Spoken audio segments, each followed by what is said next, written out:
Is asking what does 30, 60, 90-day onboarding look like a bad question? I said that it was low value, and you and another person that I'll tag asked why, so let's get into it. To best understand what I mean by that, I think it's important to express that I think in an unusual way. Or I guess it's not really unusual, but a lot of people have complimented on me that I seem to have an ability to take whatever something is and break it down to its most basic parts and then build that back up with a focus on optimizing. So even though this potentially makes interviews and the whole job search feel even colder and even less humane, that's what I do for interviews. And when you remove all of the complicated elements from it, it is a candidate and a representative of the company who has a set amount of time in which they're going to ask you some questions in order to weigh, with some sort of level of impact, your ability to succeed in this role. So my whole thought process is, how do you optimize that? This is why when I tell people, when you go through the walk me through your resume or tell me about yourself question, you use that as a way to pre-answer questions that the interviewer is going to ask, as well as use that as an opportunity to talk about your big strengths,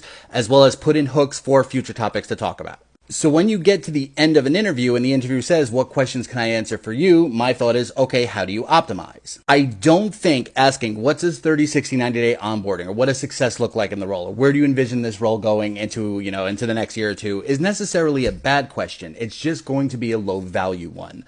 Is there anything that the manager can say that you think would really, really move you as it relates to accepting the role or not accepting the role? You're asking them to be a prophet. They can give you a best case scenario. Do you really think you're going to remember it? And I tell managers and interviewers this as well. Don't ask any questions where you're asking the person across the table from you to try to read the future. It is instead very likely that you are just going to get a very canned response. By 30 days, I would hope that you have some meetings done. By 60 days, that you travel to this office. By 90 days, that you start to contribute at this level. But are both of you going to remember that? In what way is that going to impact your decision? What information do you really think that you have learned?